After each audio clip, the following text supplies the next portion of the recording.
First and foremost, thank you for sticking around. People thinking, like, what on earth does hip hop got to do with gardening? We'll go into that a bit later. Thank you, Ruby and Christabel, again for having us consistently and highlighting the work because it's very transformative. But as you'll hear, it's quite a challenging environment we work in. I've also brought my amazing, friend, but also one of the original founders of Hip Hop Garden, which is a program we're specifically going to talk about, which is our youth program. So Zaira Rasool was one of the original directors of May Project Gardens, and then supported myself in forming Hip Hop Garden, which is the program that now we're going to specifically talk about, and is still involved in Hip Hop Garden. So I suppose first and foremost has anyone heard of May Project Gardens or Hip Hop Gardens? And those people that leave and I see you. I see you. I'm gonna bait you out. I don't care. Some people familiar with the project. So we've been running for about 17 years now in a council house, as Ruby mentioned, and just basically just reconnecting people to nature for personal, social, economic transformation, and it's been incredible. Like, it's just been absolutely incredible. I think very often, as we were talking about the speakers before, there's a lot of focus on high-end solutions, and that's not what we reside. We're very grassroots. We sit in communities with a lot of poverty, a lot of challenges, like when music's playing, when I'm talking, all that kind of stuff on a regular basis. It's like there's always a constant challenge. And that just means that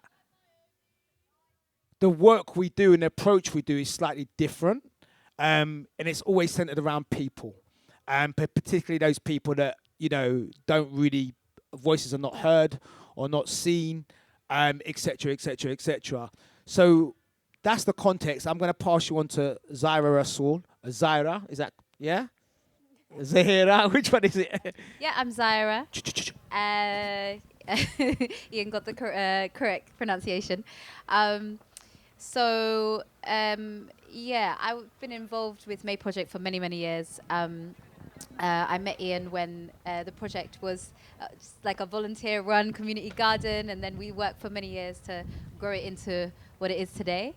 I then kind of moved on and took the principles that I learned from May Project and set up something in the Gambia, which is kind of giving people access to technology. But when I say it's rooted in May Project principles, I really mean that, because one of the key things I learned when I was working closely with Ian was about how to make things truly community driven and truly grassroots. And it's not an easy thing. I think a lot of people say community a lot, but what does that actually mean? How do you actually engage people, and then how do you make them really part of the journey and part of the thing? And I'm proud to say I feel like I've taken those lessons and Oh yeah, I saw your cabbages last season, and I was envious. So we use food as one of the main engagement tools, and Zaira kind of was spending a lot of time in the garden, and I kind of took a little pause for various reasons. And then she's Instagramming me and WhatsApping me all her stuff in her garden. I was like, what?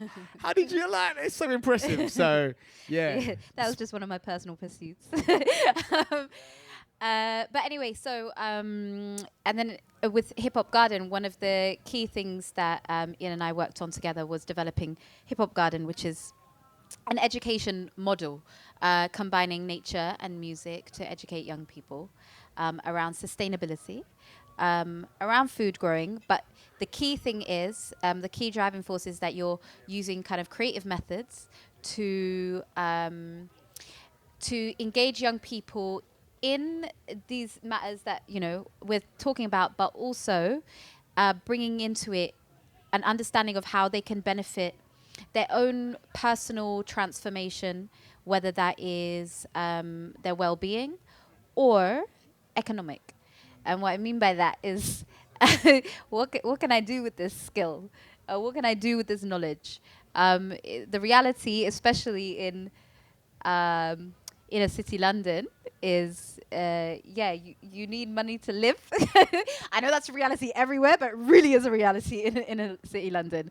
Um, so that was a key element of it as well, enterprise, but enterprise in a sustainable way. Um, so yeah, Yeah. yeah. Cool. So basically, Hip Hop Garden has 5 key modules or 5 elements. So similar to Nature, 5 elements in Hip Hop Garden. So who's familiar with hip hop first and foremost? Is everyone okay? So just call out what's the elements of hip hop? What are the elements?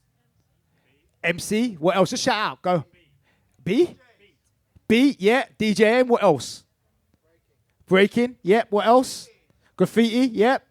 Okay. So it's quite a unique culture. And this year, does anyone know what year it is? It's the and okay, there's some hip hoppers in here. Okay, all right, you know your stuff. So it's the 50th anniversary. And what's amazing about hip hop is the ability to transform.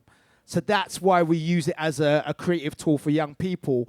We have to imagine that basically hip hop started in the ghettos. When we talk about urbanization, for the first time in the globe, we are living in a world where more people are living in urban environments than they are living in rural environments. So our perspective and how we're going to grow food or engage people has to come from that perspective. And that's why we use hip hop. So hip hop grew out of the concrete jungles and the margins of society. And it's interesting because as well as doing the garden works. So basically, like we use the garden for we use the garden's design using permaculture. Is anyone familiar with permaculture? Okay. So anyone want to give us a quick definition of permaculture? What's permaculture? It's like working in symbiosis with nature. Okay, fantastic. What else? The art of building beneficial relationships. All right. So you bring those two models together, hip hop and garden, using permaculture. And what the permaculture does for us, there's this concept. Is anyone familiar with valuing the edges and the marginal? Has anyone heard of that? It's a principle you see in nature.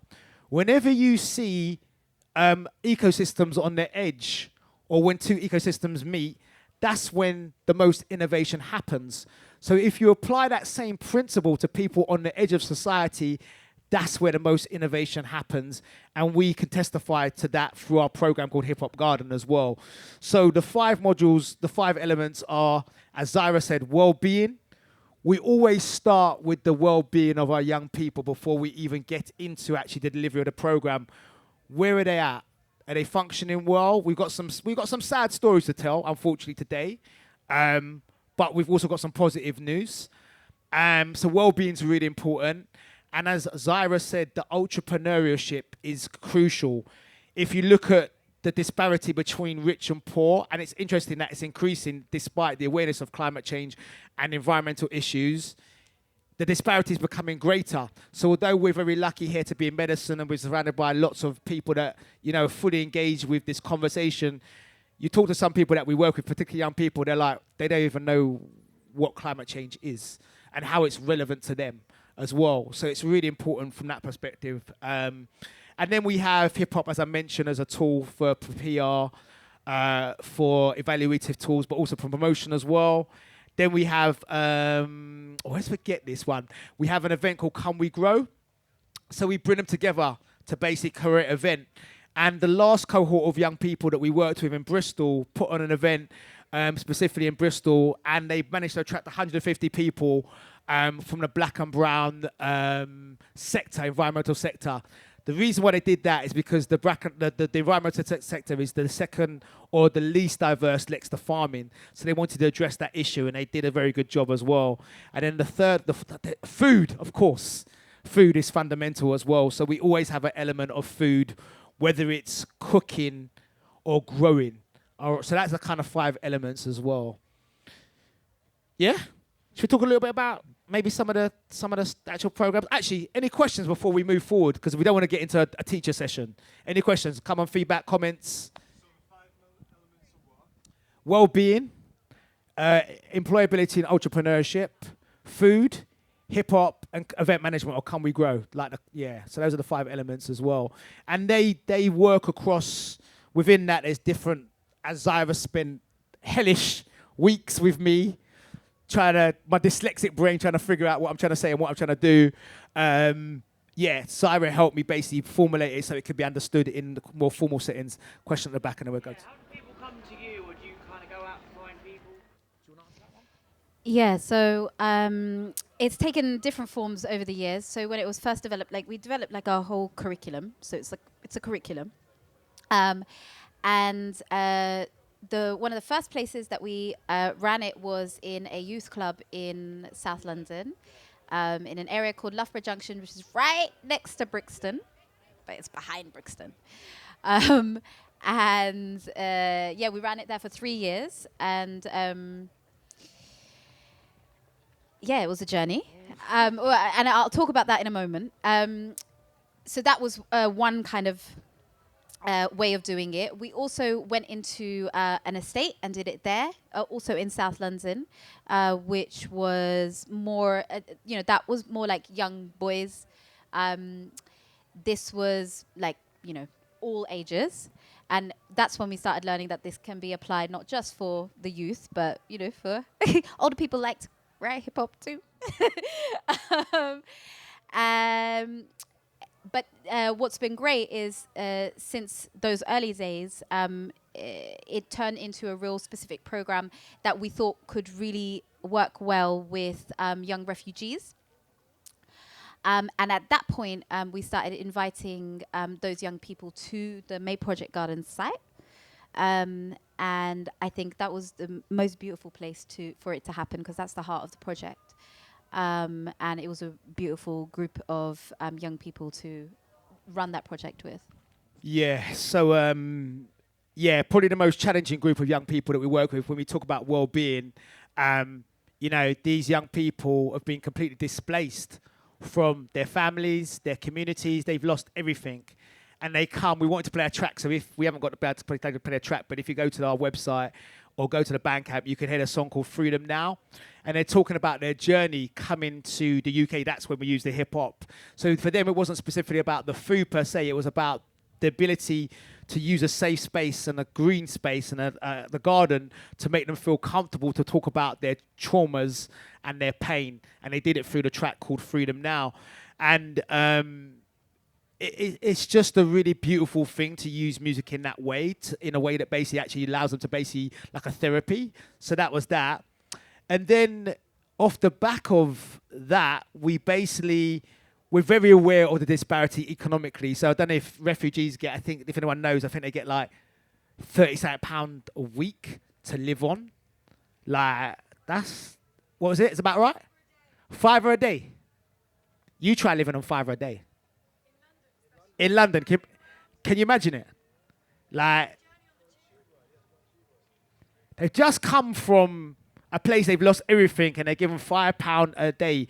The UK is probably the least, has the least uptake of refugees in the whole of Europe. And they're treated really badly. So that was a conversation that we were having over and over again, and they were talking about the challenges they have in their housing. And so I was saying, well, you know what? If you know about permaculture, problem is a solution. That's kind of how we are. We're always solution focused. We talk a lot about the problems, but we don't dwell in them. We talk about the problems to identify them, but to make solutions. So we were like, okay, let's build a structure. Let's build something that you could get skills from, that you could take to your own environment. And they're like, shut up, you crazy guy, crazy guy. I'm like, no, we can build something. So in the end, they built a straw bale classroom for themselves, and they got paid, and they also got qualifications. That's what we're about. We're about providing solutions. But unfortunately, we had a split with another director. So we took some time out. We've just been kind of restructuring. And but Zaira's still engaged with some, I don't know if you want to, is that appropriate? Which bit? The young refugee in particular.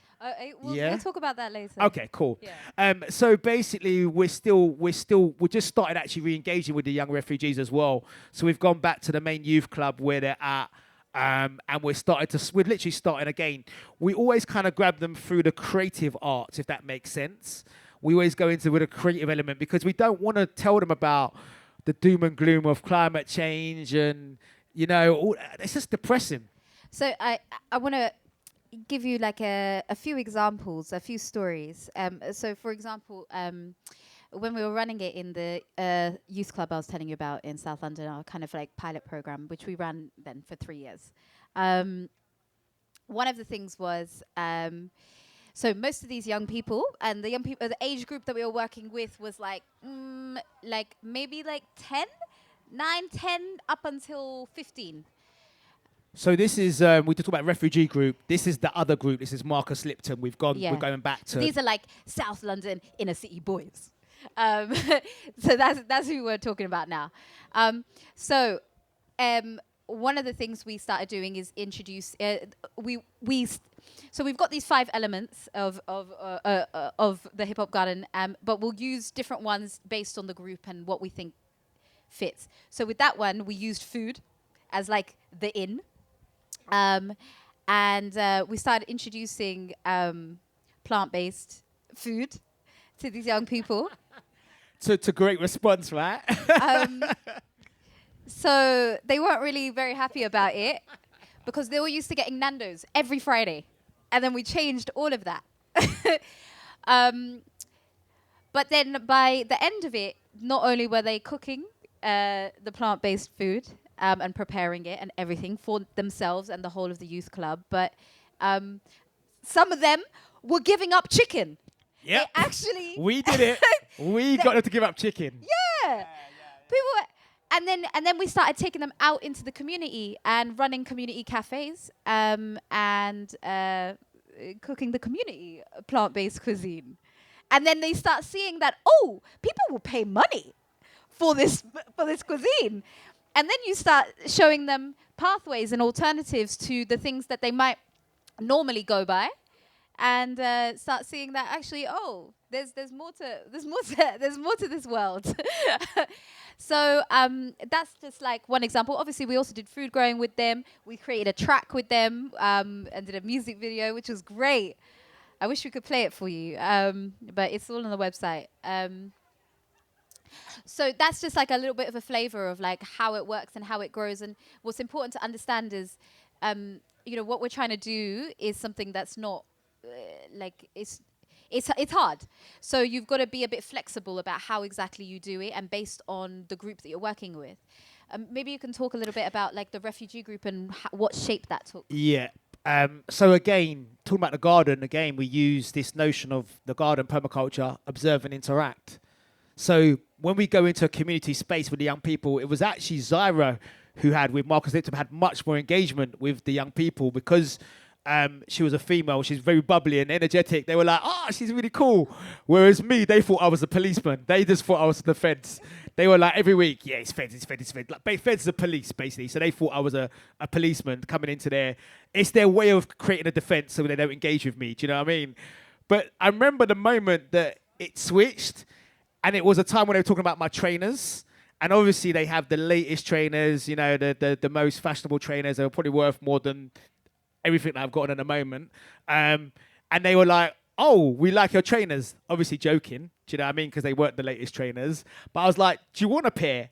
And that broke the ice. And then from then on, I managed to kind of engage it. So you've got to look for those. They said it's really hard to find those ins to kind of engage with them. And the food was magical. I'm liking hearing Zaira talk about this stuff because I'm thinking, oh, wow, this is really amazing journey as well. The video's on there as well, so you can see it. So we did that. But with the refugees specifically, we had to do a bit more outreach.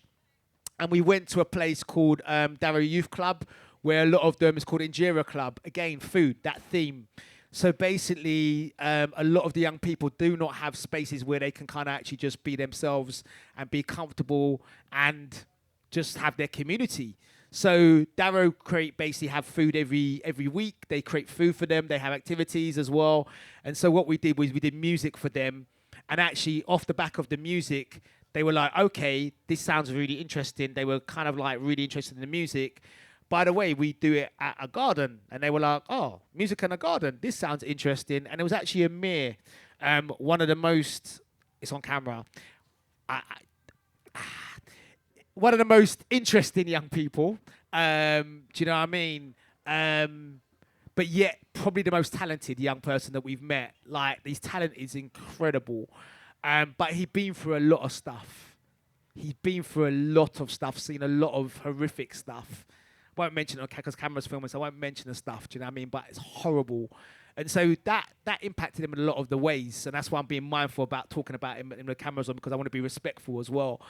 But he literally was like, "You lot, we're gonna do sessions at the garden. Come down," and he started the process of getting these young people. And at one point, we had about 20 young people coming on a regular basis to the garden, and the culmination was the Straw Bale classroom, as I said as well. So that was that. What time is it? Time check. 3:40. Yeah. Do you want to add some? Yeah, I just thought it was a good moment to talk about Rebel. Yes. Yeah. Yeah. So,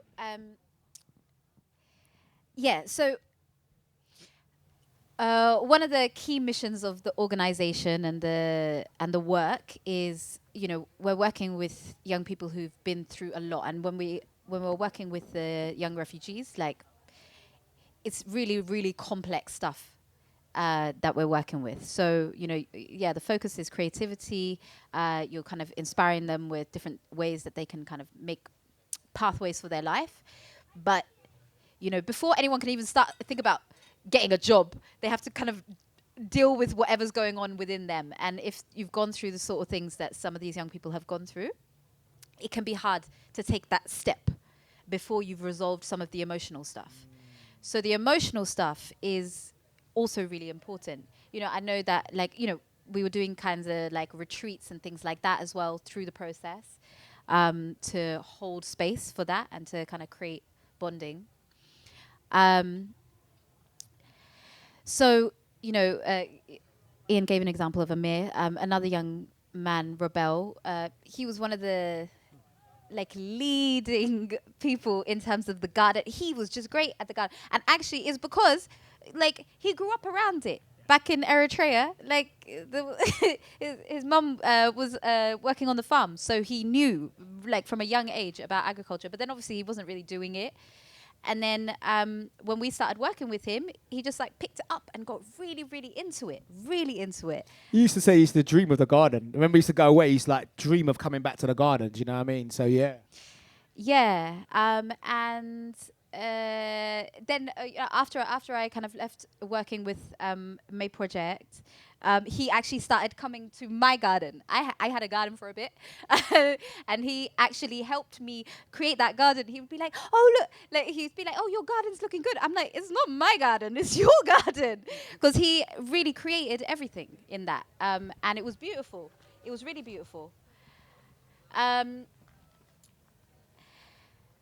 But the reality is that there's only so much that you can do, and there's so much you can hold for some of these young people. And he also had to live his own life and be a young man. He's in his early 20s.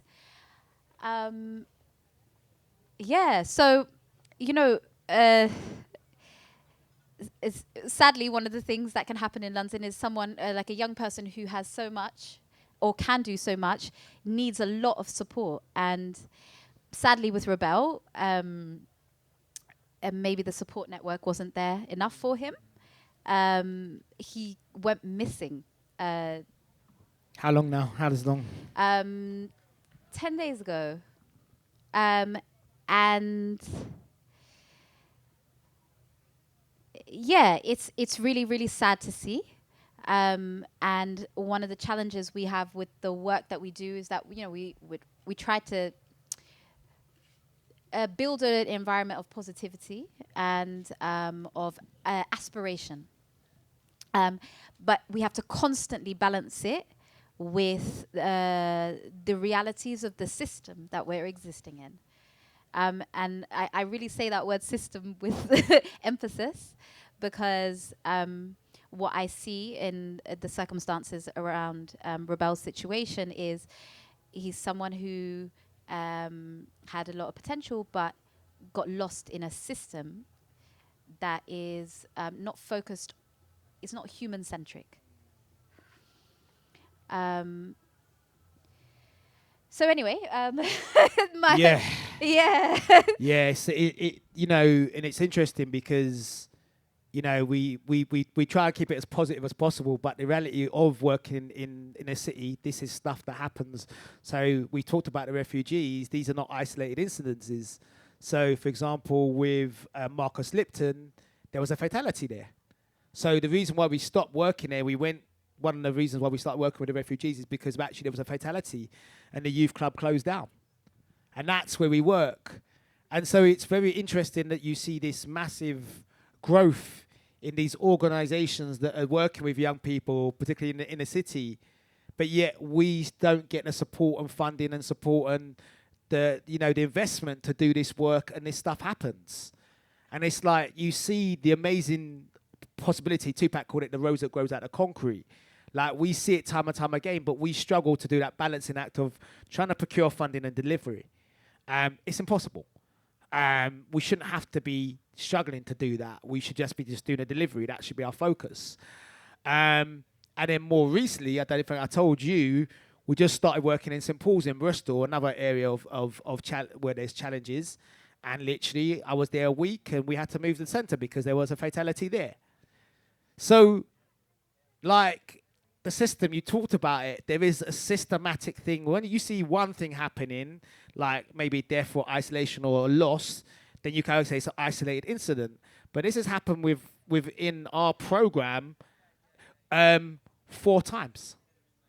So there is a real issue here, whether it's related to their personal traumas, whether it's gang related or whether it's police, but whatever it is, it's a reoccurring thing. So as Zaira said, it's a very hard thing to kind of unpick and manage and resolve. But there is always positive stories, which we're going to tell you a bit more about as well. Yeah, no, just to add to that, like, I mean, I don't have all the answers, but what I'm learning is that, yeah, you just got to stay positive. You got to stay positive and keep remembering that it's better that you did the work than not do the work. That's it. And you can't fight every battle. You can't change the whole system overnight, but you can do what you can do. And you got to keep doing what you can do. And it's interesting because if you're around later on, it's funny, you haven't heard some of my new songs, but off the back of Hip Hop Garden, I've kind of always used creativity as in all aspects of the work we do, but not so much myself. So when Ruby was talking about KMT Freedom Teacher, that's my artist name. I will be performing in the Ubuntu stage at 6:30, and some of the songs are based on the circumstances that happened in these with these young people. One of them is actually specifically talking about, well, it's called Liar Liar. It's actually talking about the system and how the impact it has on these young people as well. So that is something if you're around later on at 6:30. But yeah, just want to open it up to people. We want to try and move away from the kind of teaching. Is there any questions that people have? Oh, beautiful. Love that. Yeah, thank you for that. I really enjoyed it. Sounds like magical, amazing work. So first of all, credit to you both, obviously. I'm just curious about the centres that you mentioned that had to shut down due to the fatalities. It's just an interesting thing. I'm not sure why you would have to shut a centre for that. You know, there's obviously more people there that are still using it. It's not the centre's fault. Why do they have to shut down? Can I take? So coming back to the system that we exist in, when something happens like a fatality in a youth club, people investigations start happening, obviously, naturally, about what happened, who did what. During that time, it's very, very difficult to continue the work because you don't know what you're allowed to do and what you're not allowed to do. You don't know what's safe and what's not safe. If you're responsible for keeping a group of young people safe and you're being kind of investigated, for example, of how it's happened, then you can't with confidence do that. That's one of the key things. So there's immediately there's like fear that gets introduced.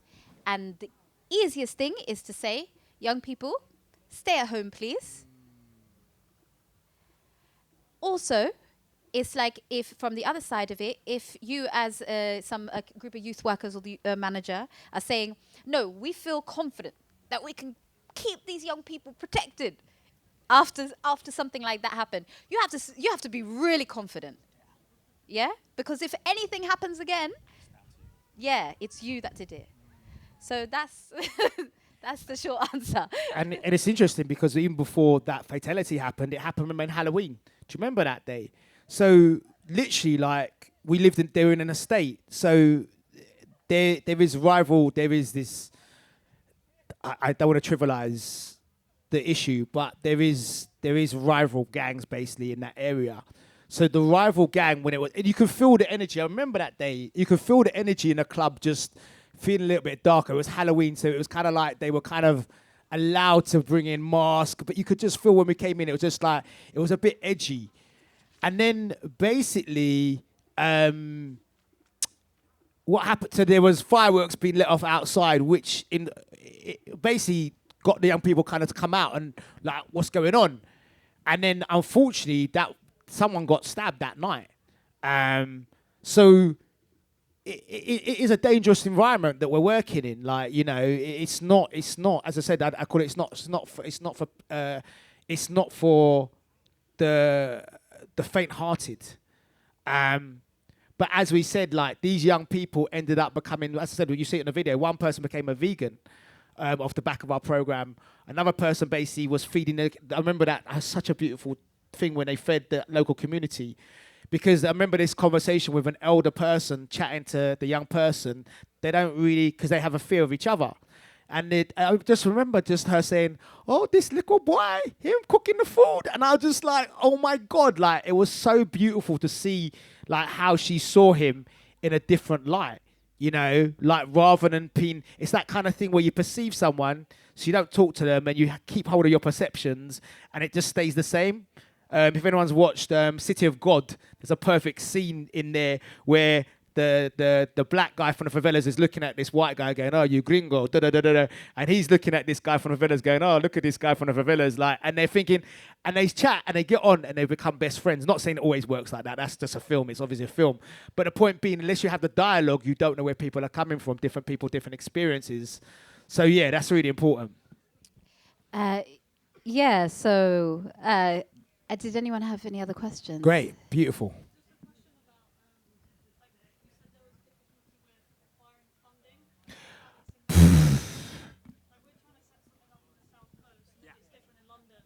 Just any advice or sharings around just do it. funding? Do the work. Forget the funding, do the work. We wrestled with becoming formalized. So we've been going for 17 years. For 9 years, we had no funding. We just got on with it. Yeah, just doing the work. Because no one believed that we could engage young people in the way that we could and get the results that we could. We were like, now everyone's like, oh yeah, like, you know, music and growing and art and growing. Everyone's jumping on it. Do you know what I mean? Everyone's doing it. But when we did it, no one was doing it. No one was working with inner city young people. No one was taking inner city young people to do yoga. Like, no one was taking them to do gong. Like, you know, there's things that we see in the festival that are kind of pretty standardized. You know, no one was doing that stuff, but now they, you know, it's become more commonplace as a result of our work. We pioneered a lot of this work, but what happens is this kind of thing. So be mindful of. There's still this extractivism that exists in the system. That means when you're a grassroots organization like us and a black-led organization, we get extracted. People don't want to invest in us. They'd rather go, oh, this is really good. We'll take this. This is really good. We'll take that. And because they have more resources and more power, they then replicate models that we do. My perspective on it is in terms of just, you're saying, the challenges for black people. Is like sometimes, as I said, like I was talking about the flexibility sometimes that you need to approach things with when you're dealing with complex issues. That flexibility sometimes means that it might not fit into every structured work plan, but that's what needs to happen for the work to happen. But it's not always going to be agreeable to the people who hold the money or hold the power. So, Yeah, that's what I would add to that. So funding, definitely have, so specifically funding, we've been doing it a long time. I would say be broad in the way you approach funding. Don't become reliant on grants. Be entrepreneurial. Be entrepreneurial. Look within your local community for support for funding as well. Be quite broad in the way you do it. We've managed to, despite the challenges, we've managed to be okay. Not flushed, not rich by any means compared to big organizations, but we've managed to do, we're doing okay. And I think that's good enough for us, really. What's now happened is that we're now having much more conversations with specific individual funders about, as Zaira said, them working to our needs as opposed to we're working to their needs. So, for example, I'm dyslexic. I can't really do applications. Zaira's been really helpful in doing applications, and previous director was really amazing at it as well. So they were really good at that stuff. I can't do it. So already I'm dependent on someone else to help me to get that funding money in. So that's why we call it an ecosystem, because you're dependent on other people to get stuff done. When you work in that way, you have a relationship which is much more like this as opposed to that. When you have resources, you have power, you can go and do stuff without any accountability. No one's making accountability until things go wrong. But that's not how we've always had to work in the community. We've always had to work with people, and that creates dependency, but it also creates strength as well. So it depends on what you're looking for, but I hope that helps with your funding. Definitely do the applications, go out there, do your crowdfunder, do what you need to do, but don't rely on it. And the most important thing, do the work. There's a thing that someone said from a group in the favelas in Brazil, and they said something like, we do the work with the money, but we don't do the work. We still do the work without the money. And I think that's crucial. Crucial. And a key thing about that is it builds quality. Because I just want to say, sometimes, like community grassroots things, they lack quality. But when your focus is the work, and doing it well and doing the thing that your mission, then the quality will come naturally, because that's your focus, is doing things properly. So, and then when the quality is there, then you are going to be attracting the right things towards you, because you can say, I've done this, we've done this, and you have evidence of it. So, yeah. And the thing that you're going to have to do is quantify and evidence. That's the thing. That's the thing we always struggled with. Everyone wants to see how we're doing. Thank you, beautiful. Thank you. We're on track. Everyone wants to see outcomes. Everyone wants to see tracking outcomes, but that's not been our strength. Our strength is qualitative data, which is actually the stories. So if you go to the videos, you're like, oh my God, this is amazing. So why can't we get the money? Everyone's like, it's amazing. Why can't we get the money? It's the same thing. People want to see, oh, this person has moved from A to B to C, which is great. You need that. But we're dealing with people and human beings. And why do we always have to categorize them and quantify them in order to basically get money? So that's something we always have to. And again, if you see me perform, I've got a song called Hard Is. And one of the second verses is actually talking about that challenge that we have as well. So, yeah. Any more questions? So yeah, it sounds like you have many different components to the hip hop garden. So I was just wondering what a regular day would look like. Yeah. Do you want to? I mean, maybe it's more helpful because I'm not so actively involved in the thing. I can say what my observations are. So, May Project Gardens. You've got the community garden, which is like the heart of the project. That has open days, like community gardens do, Fridays and Sundays. So that could look like any open day where people come, they tend to the garden, they learn some skills, that sort of thing. Sometimes have specialist workshops, but sometimes those workshops, it could be cob building, but it could be poetry. It could be using, I actually was a participant of one of these poetry workshops and I really enjoyed it. And it was, using the natural surroundings as an inspiration for that. So just helping people who normally don't spend time in nature connect to nature in different ways. So those are the open days.